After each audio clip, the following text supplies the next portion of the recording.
हाँ,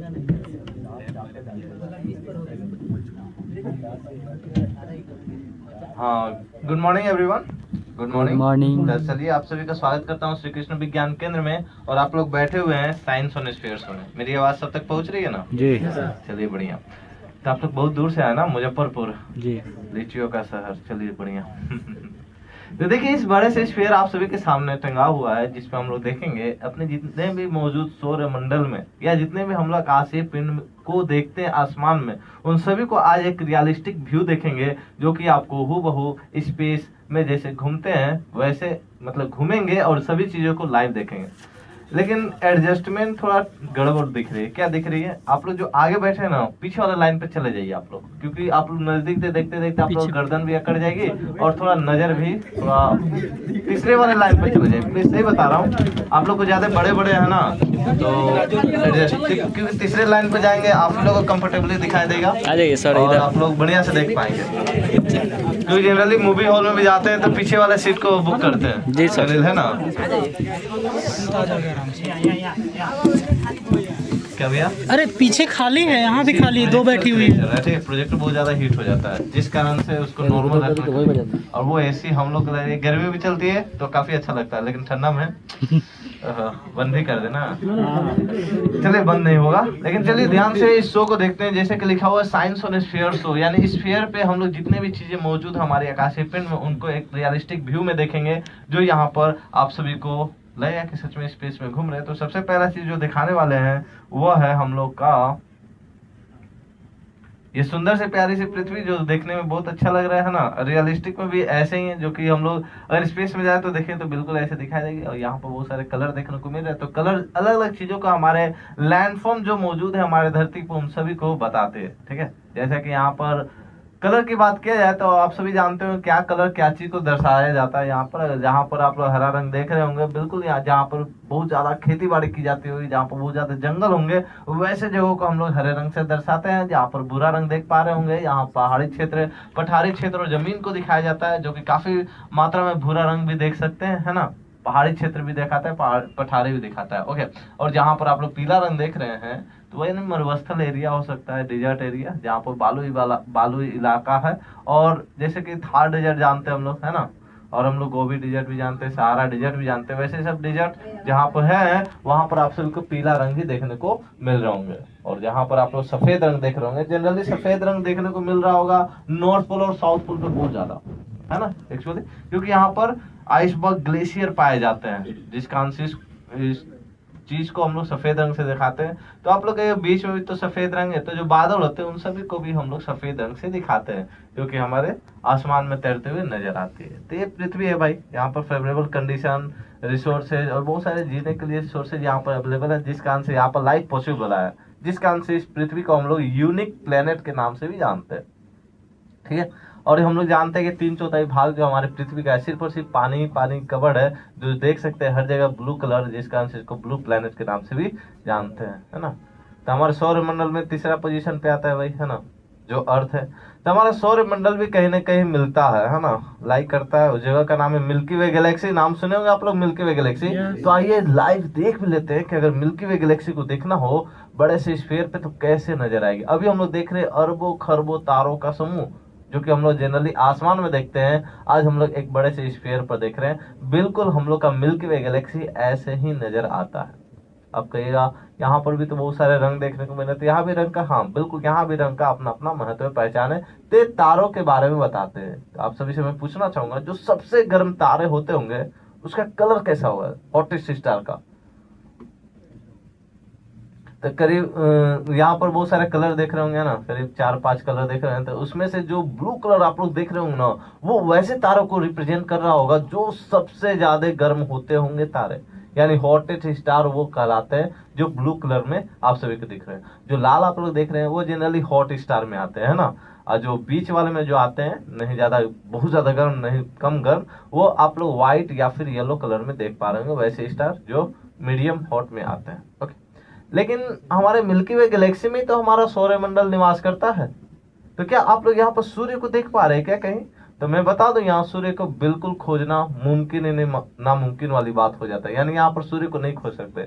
लेकिन एक लाइन खींचा हुआ कहीं ना कहीं आप सभी को दिख रहा होगा, जो कि लिखा हुआ अल्फा सेंटोरी। एक्चुअली वो जिस पॉइंट को रिप्रेजेंट कर रहा है ना, यानी इसी के अगल बगल इर्द गिर्द कहीं ना कहीं हमारा सौर मंडल चक्कर लगा रहा होगा, यानी यहाँ पर होगा। इस जिस डॉट को पॉइंट को रिप्रेजेंट कर रहा है, एक्चुअली इस डॉट में भी 3 स्टार्स हैं। नाम आप लोग ध्यान से सुनेगा, उनका नाम है Alpha Centauri A, Alpha Centauri B और तीसरे का नाम अल्फा सेंटोरी सी। बिल्कुल वही होना चाहिए।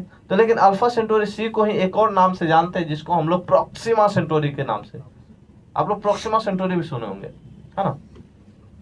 एक्चुअली जो प्रोक्सिमा सेंटोरी है वो सूर्य के बाद दूसरा नजदीक का तारा हमारे पृथ्वी से वही है। यानी पूछा जाए हमारे पृथ्वी पे से सेकंड नियरेस्ट स्टार कौन सा है, तो हम लोग प्रोक्सिमा सेंटोरी के नाम लेंगे, ठीक है, जो कि हमारे पृथ्वी से करीबन 4.2 लाइट ईयर दूर होता है। बस 4.2 लाइट ईयर दूर, कहने का मतलब एक साल में लाइट जितना ट्रेवल करता है ना, उतना यानी 4 साल करीबन 2 महीना लग जाएंगे हमें यहाँ पहुंचने में। और किसके स्पीड से चलना पड़ेगा हम लोग को, लाइट की स्पीड के, जो कि 3 लाख किलोमीटर पर सेकंड, यानी 1 सेकंड में 3 लाख किलोमीटर, समझ रहे। इसके रफ्तार से चले तब जाके हम लोग प्रोक्सिमा सेंटोरी, जो कि दूसरा नजदीक का तारा है, वहां तक पहुंचने में हमें 4 साल 2 महीने लग जाएगा। तो सोचिए हम लोग का ब्रह्मांड कितना बड़ा होगा। जब नजदीक का दूसरा तारा इतना दूर है, तो बाकी सब तारे, तो जो हम लोग सोचते हैं ना अपने यूनिवर्स खगोल के बारे में, सोच से भी बहुत सोच ऊपर है। समझिए कितना बड़ा हम लोग का ये ब्रह्मांड है ना। तो हम लोग उसके 0 पॉइंट कुछ % को खोज पता लगाए हैं जो हमारे सौर मंडल में। अभी हम लोग पूरी तरह अपने खगोल को भी एक्सप्लोर नहीं कर पाए हैं, ठीक है ना। तो यानी उतना हम लोग भी एडवांस टेक्नोलॉजी तो बना है, लेकिन इतने भी एडवांस नहीं बना है कि हम लोग दूसरा पृथ्वी भी खोज पाए अभी तक। एक ही पृथ्वी है जो कि हमारे धरती है, ठीक है ना। चलिए आगे बढ़ते हैं और सूर्य को दिखाते हैं। अगर सच में नजदीक से सूर्य देखने का कभी मौका मिले, तो बिल्कुल हूबहू लाइव ऐसे देखने को मिलेगा आपको सूर्य, जो कि रोज सुबह सुबह देखते हैं इस सन देवता को, है ना, सूर्य। यहाँ पे देख रहे हैं जो सन का जो लेयर आप लोग देख रहे हैं, आग का धधकता हुआ गोला टाइप का देखने को मिल रहा होगा, है ना, जिसको फायरबॉल के नाम से जानते हैं। जहाँ पर ये आग जो दिख रही है ना, एक्चुअली ध्यान से देखिए, यहाँ पर हाइड्रोजन और हीलियम नाम के 2 एलिमेंट मिलते हैं, जिससे न्यूक्लियर फिजन और फ्यूजन नाम का रिएक्शन होता है। इस दौरान ट्रेमेंडस अमाउंट ऑफ हीट एनर्जी निकलता है, ठीक है, जिस कारण से सूर्य को एक फायरबॉल, आग का गोला के नाम से जाना जाता है ना। यहाँ पर एक बाहरी गैसियस लेयर होता है, ठीक है, जिसका नाम कोरोना होता है, जिसकी तापमान की बात करूं तो 5500 डिग्री सेल्सियस से लेकर 6000 डिग्री सेल्सियस होता है इस सूर्य के बाहरी बस परत का लेयर। अब सभी से एक चीज पूछना चाहता हूँ, कौन खतरनाक होता है, गर्म पानी खोलता हुआ या रोटी से निकलता हुआ भाप? है ना, गर्म पानी में आराम से हाथ डाल सकते हैं, ऐसा कुछ है क्या? नहीं, दोनों ही डेंजरस है, लेकिन टेम्परेचर में डिफरेंस है। देखिए वो खोल ही रहा पानी, ये खोल के वाटर वेपर में बन गया है, यानी उसका तापमान बहुत ज्यादा होता है, जिस कारण से गर्म पानी में डाले बस थोड़ा सा कुछ होगा। लेकिन जब वो रोटी से जो निकलता है, आप लोग बनाने जाए, हम भी बनाते हैं, तो जनरली पोका उड़ जाता है ना, तो ऐसा होता है। तो यानी इसका भी जो सोलर फ्लेयर्स निकलते हैं, जो सूर्य के से जो सोलर फ्लेयर्स निकलते हैं, वो देखिए आप ध्यान से, जहाँ पे व्हाइट सिल्वरी पार्ट चमकता हुआ दिख रहा है ना, वहां पे समझिए बहुत तेज रिएक्शन हो रहा है, जिससे सोलर फ्लेयर्स निकल रहा है। यानी जो गर्म धाराएं निकलती है ना, इससे उसी को सोलर फ्लेयर्स कहते हैं, जो अंतरिक्ष में इसका फैलते रहता है। ये बात है ना, जब रिएक्शन होता है उस दौरान देखिए कितना तेजी से ये फ्लेयर्स निकल रहे हैं, जो कि हमारे पृथ्वी तक भी पहुंचते हैं। ओके, इस सन का देख रहे हैं, लेकिन एक्सरे व्यू में देख रहे हैं हम लोग, है ना, सूर्य को ही है, ये सूर्य का ही दृश्य अभी देख रहे हैं। चलिए आगे बढ़ते हैं और सौर मंडल को देखते हैं कि सौर मंडल हमें कैसा दिखता है। ये देखिए 8 प्लैनेट और ये सन एक सिस्टम बनाता है, जिसको हम लोग सोलर सिस्टम के नाम से जानते हैं। तो बाकी देखिए जो सूर्य इतना बड़ा है, तो उसके सामने जो प्लैनेट देख रहे हैं कितने छोटे छोटे नजर आ रहे हैं, यानी सभी ग्रह सूर्य से तुलना किया जाए तो बहुत मतलब पता भी नहीं चलता है ना ये बात। लेकिन कहा जाता है कि 3 लाख, लगभग 3 लाख पृथ्वी एक सूर्य के अंदर समा सकते हैं, इतना बड़ा हम लोग का सूर्य होता। तो देख सकते हैं बड़ा सा फुटबॉल, एक छोटा सा बॉल टाइप का लग रहा है ना, बिल्कुल। तो चलिए एक बच्चा वाला सवाल हो जाएगा, लेकिन फिर भी मैं पूछना चाहूंगा, आप सभी को ग्रह का नाम याद है ना? जितने भी होते हैं हमारे प्लैनेट्स होते हैं, Mercury, Venus, Earth, Mars, Jupiter, Saturn, Uranus, Neptune, सब याद है। तो मैं बारी बारी से यहाँ पर कुछ न कुछ दिखाऊंगा आप सभी को, आप सभी को पहचानना पड़ेगा। अगर मान लीजिए आप लोग कभी गए स्पेस में और आपके सामने एकदम वो बॉडी आ जाए, हेवनली बॉडी जो भी है, अब देखिए अब सपना सच बना रहे हैं यहाँ पर, सोचिए कभी सपना होगा ना स्पेस में जाने का, वही आज सच बनाइए और सच में आप लोग स्पेस में जाएंगे, वो चीज आपके सामने आएगी, तो वो क्या है आप लोग को बताना है, ठीक है, पक्का ना? तो सबसे पहले ये चीज जान लेते हैं कि ये क्या है। चंदा मामा। क्या है दोस्तों? चांद। क्या बात है, चंदा मामा है। चंदा मामा है। तो आप लोग गलत पकड़ लिए, मरकरी है, बुध ग्रह। चंदा मामा नहीं। चलिए समझते हैं, इसलिए आप लोग स्पेस में नहीं भेजा गया, आप समझिए आप लोग। देखिए ध्यान से, जिस अभी ऑब्जेक्ट को, जिस हेवनली बॉडीज को देख रहे हैं, एक्चुअली हम लोग का सौर मंडल का पहला ग्रह यानी बुध ग्रह यानी मरकरी। यहाँ पे जो छोटे छोटे गड्ढे देख पा रहे हैं, एक्चुअली देखने में छोटे हैं, लेकिन इसकी लंबाई चौड़ाई गहराई की बात करूँ तो लेकर 3 से लेकर 30 किलोमीटर तक लंबे चौड़े ये गड्ढे होते हैं। ये सब गड्ढे को हम लोग क्रेटर के नाम से जानते हैं। जब बहुत सारे एस्ट्रॉयड मेट्रॉयड आके टकराते हैं तो ऐसा इन्फॉर्मेशन होता है। इस ऐसा प्लैनेट है, यहाँ पर एटमॉस्फेयर भी नहीं मिलता है, नहीं इसके पास कोई नेचुरल सैटेलाइट होते हैं, और सूर्य से काफी ज्यादा नजदीक होने के कारण तो आप लोग को लगता होगा ना बहुत ज्यादा गर्म होता होगा ये ग्रह, क्योंकि सूर्य से नजदीक है। तो देखिए यहाँ पर होल्ड करने के लिए एटमॉस्फेयर ही नहीं है, कोई भी चीज पकड़ने के लिए कुछ होना चाहिए ना, है ना, एटमॉस्फेयर तो यहाँ पर है नहीं। और लेकिन फिर भी सूर्य का जिधर लाइट पड़ता है उधर तापमान बहुत ज्यादा हो जाता है, इतना ज्यादा मतलब एक्सट्रीम लेवल तक, और जिधर सूर्य का लाइट नहीं पड़ता उधर निगेटिव में तापमान चला जाता है। ऐसा यह ग्रह होता है, ठीक है ना। तो अभी हम लोग जो देख रहे हैं वो क्या है दोस्तों? मरकरी। हाँ सही बात है। अब बताइए ये क्या है दोस्तों? वेनस। क्या वेनस है ना। देखिए अभी जो चीज देख रहे हैं वो चांद है ना, जो कि हमेशा रात में देखते हैं अपने धरती से। आज हम लोग लाइफ में एक्चुअली समझने वाली बात है कि हम लोग जो किताबों में देखते हैं अक्सर वही चीज तो यहाँ दिखा रहे हैं, तो फिर अंतर कैसे पड़ जा रहा है चांद और ये में? एक्चुअली सोचने वाली बात, क्योंकि हमेशा 2D में देखते आ रहे हैं, आज हम लोग बड़ा सा 3D देख रहे हैं। एक्चुअली हाँ है ना, आपके सामने वो ग्रह आ गया है, वो उसको पहचानने में थोड़ा सा दिक्कत हो जाती है। मैंने भी पहले, हाँ सर, बच्चे सोच रहे हैं सर कहाँ लेके आ गए, क्लास में से फिर क्लास रख दिए, घूमने के लिए आए। नहीं नहीं मस्ती होगा, अभी मस्ती बाकी है इसमें, अभी मस्ती बाकी है। हंस रहे कि नहीं? इतने क्लास में हंसते हैं क्या? तो वही बात है यहाँ पर। लेकिन आप लोग को विजुलाइज करा रहा हूँ कि अगर सच में स्पेस का सैर करें, अगर आप लोग को देखिए स्पेस का सैर ही कर रहे हैं, वास्तव में हम लोग देख रहे हैं मरकरी कैसा दिखता है। अभी रियलाइज किए थे क्या कभी मरकरी को लाइव देखना पड़ेगा? ये नया चीज ये तो है। आज मैं बता दूं आप लोगों को, ये संस्थान जो है ना, सरकारी संस्थान है ना, सेंट्रल गवर्नमेंट द्वारा ऑर्गेनाइज, जो साइंस स्पेयर आप लोग देख रहे हैं, एक्चुअली इंडिया में 5 ही जगह चलाए जाते हैं, जो कि हमारा एक बिहार भी है जहाँ पटना में चलाया जाता है। पहला कोलकाता में चलाया जाता है, कि यहाँ पर दिल्ली मुंबई तो आप सभी जानते ही हैं, एक बेंगलोर में चलाया जाता है, बस ये 5 जगह चलाया जाता है। देखिए इसमें हम लोग का पटना, बिहार में जो पटना है कितना कह सकते हैं इसमें आगे है यहाँ पे ये।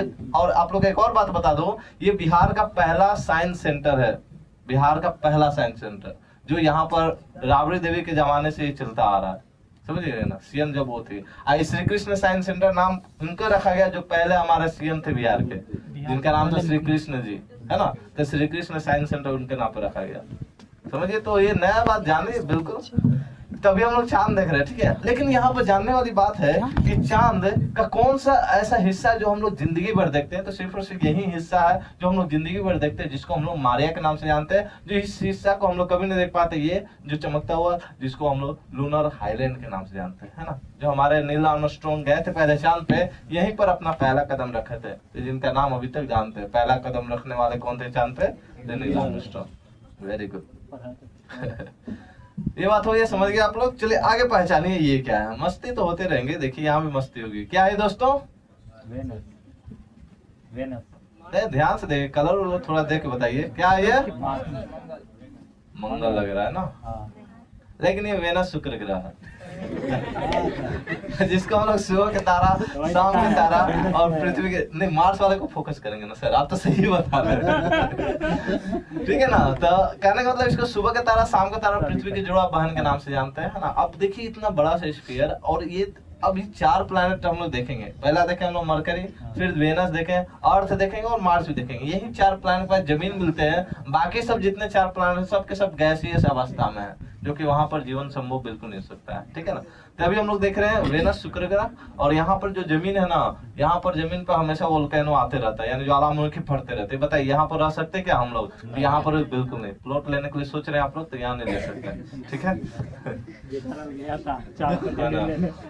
क्योंकि यहाँ पर ग्राउंड लेवल का जो तापमान है ना, करीबन 3000 डिग्री फ़ारेनहाइट मेजर किया गया, जो कि किसी के लिए रहना योग्य ये जगह नहीं बनता है। और यहाँ एटमॉस्फेयर में करीबन 90% कार्बन डाइऑक्साइड का मात्रा मिलता है, जो कि यहाँ पर सोचिए ऑक्सीजन रहेगा क्या? बिल्कुल नहीं रहेगा। इतना गर्म ये अवस्था रहता है कि हमारे सौरमंडल में सबसे हॉटेस्ट प्लैनेट यही होता है, वेनस, शुक्र ग्रह, जो हॉटेस्ट प्लैनेट की बात किया जाए। चलिए आगे बढ़ते हैं। इसको तो आप पहचानते हैं, देखते हैं, इस पे रहते हैं, है ना? अब हंसने वाली बात नहीं ना, अब सही आ गए, सही ट्रैक पे। अब बताइए ये क्या है दोस्तों, है ना? ये तो मार्स है। मार्स है, मंगल है, हाँ। जिसको हम लोग कहते हैं कि आने वाले समय में दूसरा पृथ्वी बन सकता है। क्या इसके सरफेसेस को देख के लग रहा है क्या ये दूसरा पृथ्वी बन सकता है दोस्तों? नहीं। तो हम कह रहे हैं बिल्कुल नहीं, क्योंकि यहाँ पर जो है या तो कहीं कहीं इलाके में पाउडर फॉर्म में हो सकता है, कहीं या तो बहुत बड़े माउंटेन हो सकता है, कहीं या तो बहुत बड़े गड्ढे दिख रहे हैं, जो गड्ढे देखने में इतने अभी से बड़ा दिख रहे हैं, तो वहां जाके देखिए उस गड्ढे में आप माइक्रोस्कोपिक एनिमल लगेंगे, एकदम छोटा सा, एकदम पता नहीं चलेगा हम गड्ढा के बीच में है कहाँ, हर जगह आपको सेंटर ही लगेगा।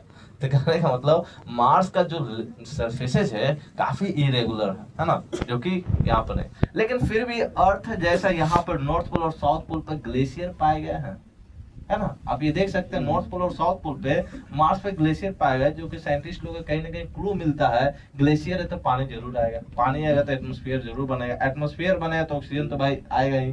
जब ये सब अवेलेबल हो जाएगा तो हम लोग यहाँ पर प्लॉट खरीद सकते हैं क्या? बिल्कुल। चलिए सही बात है। आप लोग माउंट एवरेस्ट का नाम सुने होंगे। आप लोग कहेंगे मंगल दिखा के माउंट एवरेस्ट क्यों? क्योंकि माउंट एवरेस्ट से बड़ा भी एक माउंटेन हम लोग के मार्स पे पाया गया है। ये जो उभरा हुआ आप लोग पहाड़ देख रहे हैं ऊपर में, एक्चुअली हमारे माउंट एवरेस्ट से 2.5 गुना ज्यादा बड़ा है। इसकी ऊंचाई की बात करूं तो करीबन 24 किलोमीटर बड़ा ये माउंटेन है, जिसका नाम है माउंट ओलंपस, या फिर द ओलंपस माउंट्स के नाम से इस माउंटेन को जानते हैं। समझिए ना, अब हमको भी ठंडा लगने लगा। देख ले मेरी आवाज थोड़ा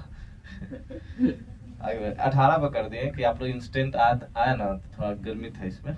और ये देखिए अभी हम लोग देख रहे हैं जुपिटर यानी बृहस्पति ग्रह, जो कि हमारे सौरमंडल सबसे बड़ा सबसे भारी ग्रह होता है। इसमें भी एक जगह दिखाता हूँ आप सभी को, आंख लगे स्ट्रक्चर आप सभी को दिख रहा होगा। हाँ, ये एक तरह का साइक्लोन है, हवाओं बादल चट्टानों का ये चलता फिरता एक चक्रवात है, जो कि हजारों सालों से इस बृहस्पति ग्रह पे चलता है। इसकी साइज की बात करूँ तो करीबन इसके अंदर 3 पृथ्वी आराम से समा सकती है। हाँ, ये साइक्लोन के अंदर 3 पृथ्वी आराम से समा सकती है। तो सोच के देखिए पूरा बृहस्पति के अंदर कितनी पृथ्वी समा सकती है? तकरीबन 1400 से लेकर 1500 पृथ्वी इसके अंदर समा सकती है ना। और इसके पास 95 मून होते हैं, 95 चांद होते हैं, समझिए ना। और यहाँ पर दिन रात की बात करूँ तो 10 घंटे में दिन रात कंप्लीट हो जाता है। पता है इतना अच्छा हमारे पृथ्वी पर रहता है, 10 घंटे में दिन रात कंप्लीट है। मजा आ जाता है ना। कुछ नहीं कर पाते ना, 8 घंटा सुध भी करते हैं, 2 घंटा CS क्लासेज आ जाना और क्या। चलिए देखिए अभी जो देख रहे हैं वो सैटर्न देख रहे हैं, जो कि हमारे सौरमंडल में दूसरा सबसे भारी ग्रह होता है, और इसके पास 145 चांद इसके पास होता है। ठीक है, तो ये शनि ग्रह कहलाता है ना। अब हम लोग जानते हैं शनि बहुत भारी वाली बात होता है ना। चलिए ये देखिए अभी हम लोग यूरेनस देख रहे हैं, यानी कहने का मतलब हिंदी में कहते हैं अरुण ग्रह। ये नाइट बल्ब की तरह हमारे अंतरिक्ष में देखने को मिलता है, ठीक है ना। ये कुछ ऐसा अनुभव मिलता है, और यहाँ तक सूर्य का लाइट बहुत कम पहुंच पाता है, और इसलिए इसको आइस जैन बर्फ के दानों के नाम से जानते हैं। यार सिर्फ बर्फ ही बर्फ मिलता है। और नेपच्यून को देखेंगे तो लगेगा ये तो कुछ ज्यादा ही बर्फीला दिख रहा है। तो बिल्कुल ये नेपच्यून देख रहे हैं आप सभी, यानी वरुण ग्रह, जो कि इसको भी आइस जैन के नाम से जानते हैं। ओके, ये बात रहा। देखिए 2006 के पहले अगर पढ़ते थे हम लोग सिलेबस में, एक और प्लैनेट पढ़ते थे ना, प्लूटो। अच्छा प्लूटो, तो प्लूटो आपके सामने है। तो यही प्लूटो है। अब देखिए ना सभी लोग चॉकलेट समझ रहे होंगे, है ना, भाग जाता है ना, बदमाश था ना। हाँ। नेपच्यून के ऑर्बिट में घुस कर आ जाता था। तो देखिए बताइए, ऑर्बिट मतलब प्लेनेट उसे कहते हैं जो फिक्स्ड अपने ऑर्बिट में घूमे, दूसरे के ऑर्बिट को कट नहीं करे, जिस कारण से ये देख रहे होंगे आप लोग प्लूटो कुछ ऐसा देखने को मिल रहा है ना। 2006 में एक IAU संस्थान था, इंटरनेशनल एस्ट्रोनॉमिकल यूनियन द्वारा इसे 2006 में हटा दिया गया।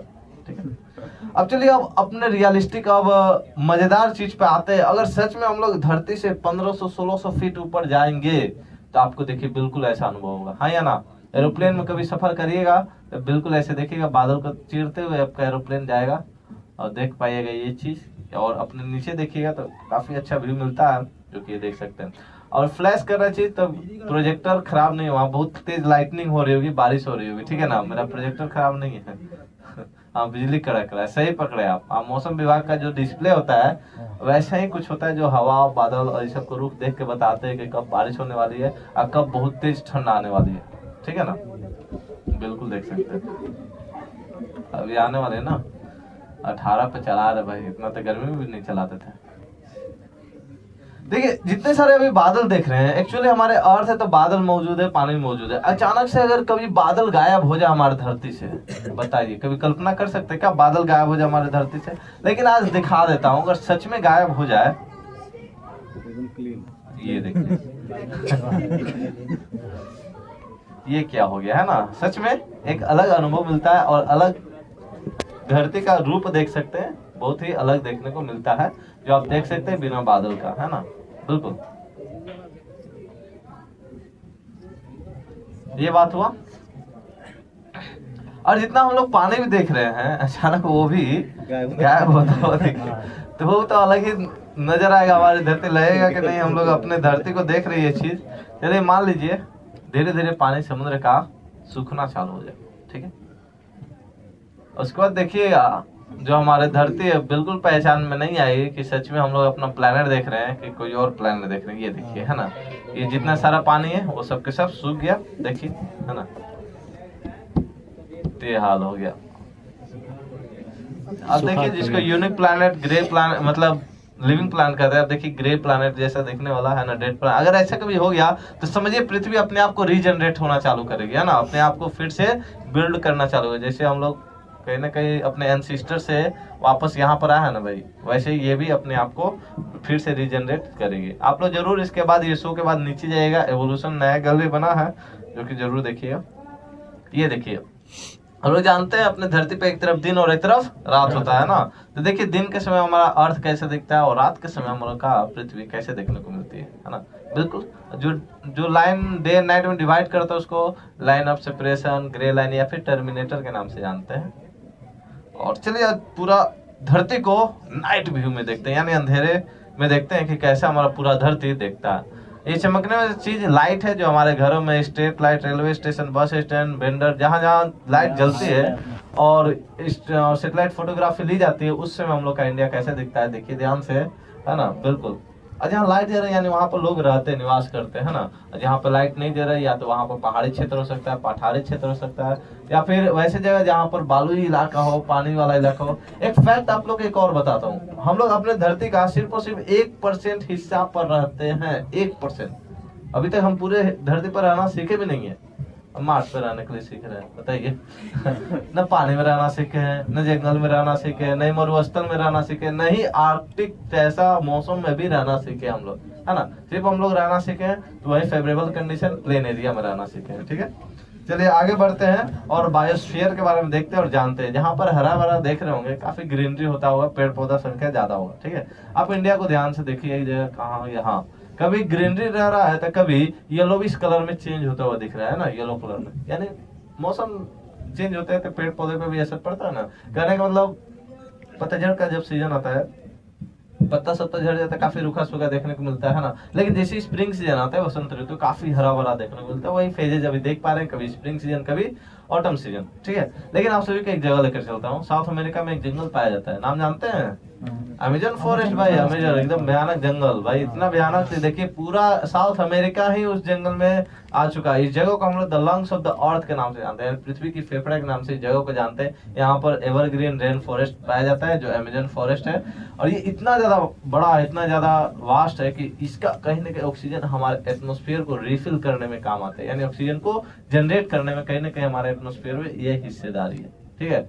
इतना बड़ा है भाई साहब, क्या कहें, बताइए। यहाँ तो सब लोग शुद्ध एयर लेता होगा, 70-80 साल तो लोग का बच्चों का जन्म ऐसी होता हो एज, बूढ़े को तो पता नहीं 100-200 साल होता है ना, क्योंकि वो लोग फ्रेश एयर लेता हो। बिल्कुल हमारे पास इंडिया में ऐसा कोई जगह नहीं है जहाँ पर पेड़ पौधे का इतना ज्यादा संख्या होता हो, है ना। तो देखिए बाकी यहाँ तो रेगिस्तान वाला सहारा डिजर्ट में देख सकते हैं कितना ज्यादा रेगिस्तान वाला एरिया है, जो कि काफी ज्यादा, और इधर भी थोड़ा बहुत यूरोपियन कंट्री की तरफ भी देख रहे हैं। चलिए इसी के साथ शो को समाप्त करते हैं। थैंक यू एवरीवन, शो में बने रहने के लिए, बाय बाय। उसके बाद जाके आप लोग शो अगला शो देखिए, क्या नाम है, थैंक यू।